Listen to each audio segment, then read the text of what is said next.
माझ्या बाळा, तू खूप हळवा आहेस. ज्याच्या पुढे हा सुसंवाद आला आहे त्यांच्यासाठीच हा मी पाठवला आहे. तू खूप हळवा आहेस. तू खूप इतरांचा विचार करत असतो, म्हणूनच तर तू मला इतका प्रिय आहे. तुझे आयुष्य हे खूप सुंदर आहे. फक्त तू असा हताश होऊन बसू नको. तुलाही खूप संधी मिळणार आहे. ती संधी आता तुझ्याकडेच येत आहे. ती संधी मिळवण्यासाठी तुझी तयारी असायला हवी. तुझ्या आयुष्यात मी आहे, तर तुला घाबरण्याची काहीच गरज नाही. माझ्या बाळा, तुझ्यापेक्षाही मला तुझी जास्त काळजी आहे, कारण मी तुझी श्री स्वामी समर्थ आई आहे. बाळा, इतरांच्या आयुष्याकडे तू थोडेसे डोकावून बघ.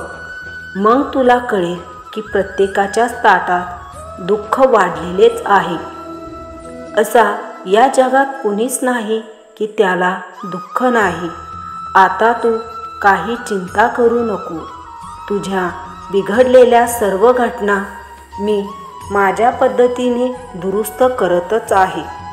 पण जी घटना तुला त्रासदायक आहे ती मी अगदी नष्टच करत आहे, कारण मी तुझी आई आहे. मला बाळा मागच्या आयुष्यात थोडाही खाच नको आहे. मग भलेही तू याविरुद्ध असेल तरीही मला चालेल. तू नेहमी मला म्हणत असतो की माझी ही अडचण का सुटत नाही, मी काय करू. मला हे हवं होतं पण ते मिळत नाही. नोकरी नाही, पैसा नाही. स्वामी, मी काय करू. पण बाळा, ही तुझी सद्य परिस्थिती हे प्रारब्ध आहे. तू फक्त या प्रारब्धाचाच विचार करत आहे, परंतु मी तुझ्या भविष्याचा विचार करतो. प्रारब्ध हे कधीच स्किप करता येत नाही. ते पूर्ण करूनच भोगावे लागतात. परंतु या प्रारब्धापलीकडेच जग पाहण्याची तुझी तळमळ हवी. म्हणून विश्वास ठेव माझ्या प्रत्येक योजनेवर. जर हा आपल्या दोघांचा सुसंवाद खरंच पुढे ऐकण्यास तू तयार असेल तर माझ्याबद्दल तुझ्या मनात असलेली श्रद्धा कमेंटमध्ये व्यक्त कर.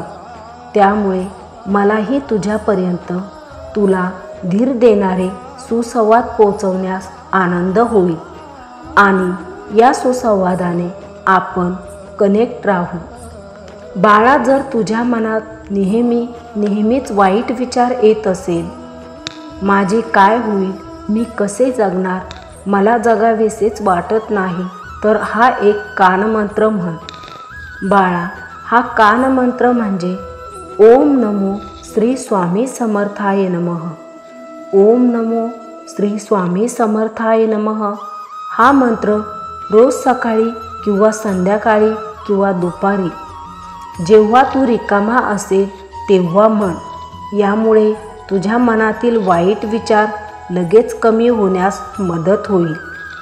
बाळा, प्रत्येक हवी असलेली गोष्ट आपल्या नशिबात असतेच असं नाही.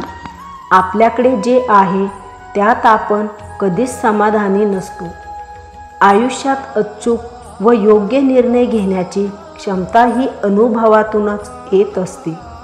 काही वेळेस मात्र अनपेक्षित अनुभव चुकीच्या माणसांकडून येत असतो. तो आपण जगाला दाखवला नाही तरीही आपणच चुकीचे ठरत असतो.